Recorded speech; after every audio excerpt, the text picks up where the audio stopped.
Tomato rice तो समस्ते खाई थिबे आउ ए रेसिपीटा बहुत कम समय मध्य बनी थाए। इटा साउथ इंडियन रेसिपी किंतु इटा आम ओडिशा रे मध्य भल चाहिदा थाए। तो हाय फ्रेंड्स, जय जगन्नाथ, वेलकम करुच्ची मो चैनल को। आज आम बनेबा बड़का भात रे टमाटो राइस। तो सेथिपाई प्रथमे आम कड़ाई बसई नबा। कड़ाई रे गोटे चामच तेल आउ सेथिरे गोटे चामच घी ऐड कर नबा।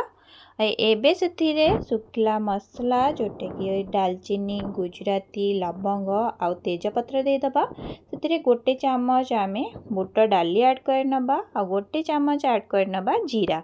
एबे आमे सेथिरे अदा छेचा गोटे चामच ऐड कर नबा आउ भृषंगा पत्र ऐड कर नबा। जेहेतु इटा साउथ इंडियन रेसिपी तो सेथिरे भृषंगा पत्र तो निहाती दरकार, तो आमे भृषंगा पत्र ऐड कर नबा। भृषंगा पत्र देला परे एबे आमे सेथिरे पियाज ऐड कर नबा। आपण माने जदी चाहिबे तो पियाज को मध्य स्किप करि परिबे। तो एबे आमे पियाज को भलसे भाजी नबा। पियाज टिके हल्का भाजीला परे सेथिरे आमे टमाटो ऐड कर नबा। मु एठी गोटे टमाटो नेइची।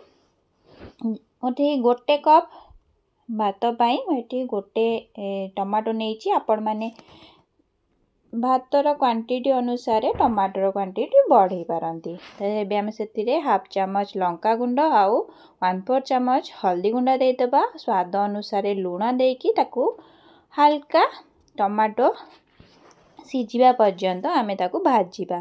तो टमाटो टिके सिझी आसला परे आमे सेतिरे ऐड कर नबा अल्प किछि बादाम। बादाम देकी टिके हल्का भाजी नबा। सेतिरे आमे भात को एबे आमे ऐड कर नबा। मेटी गोटे कप भात ऐड करिछि। बळका भात को मेटी ऐड कर नउची।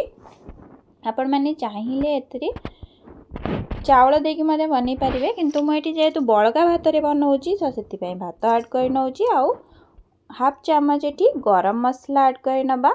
2 ରୁ 3 मिनिट पर्यंत ताको फ्राई करि नबा।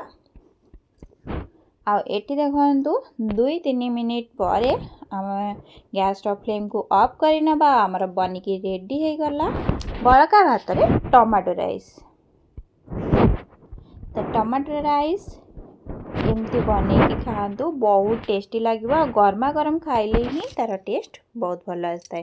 तो आपण मानकु वीडियो भल लगी लाइक आउ चैनल को